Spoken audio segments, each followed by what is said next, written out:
আসসালামু আলাইকুম।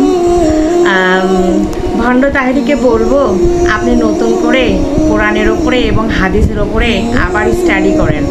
আপনি আলেমদের পেছনে লেগেছেন, আলেমদের পেছনে আপনি নতুন করে তওবা পড়ে আবার মুসলমান হয়ে যান। আলেমদের পেছনে লেগে আপনার কোনো লাভ হবে না, কারণ তারা পড়াশোনা করে এ পর্যন্ত এসেছে।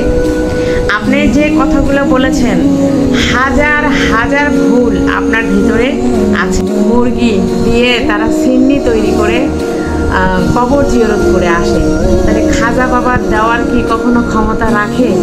সব কিছু দেওয়ার মালিক হলো আল্লাহ। তাহলে আপনি সেই খাজা বাবার কাছে হাত তুলে এবং মানুষকে ভুল শেখাচ্ছেন।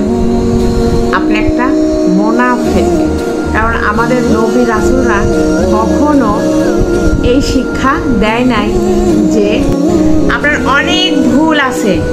তার মধ্যে থেকে কিছু ভুল আমি আপনাকে বলি। আপনি যে বলেছেন আল্লাহর ধন নবীকে দিয়ে আল্লাহ গেলেন গায়েব হয়ে, নাউজুবিল্লাহ। নবীর ধন খাজা পাইয়া খাজা গেল আজমিরে, কেউ ফেরে না খালি হাতে খাজা বাবার দরবারে। আচ্ছা, যে খাজা বাবার দরবারে মানুষ ছাগল, ভেড়া, গরু, মুরগি, কোনো মানুষের কাছে দুই হাত তুলে কিছু চাওয়া, কারণ চাইতে যদি হয় তো আল্লাহ তাআলার কাছে চাইতে হবে।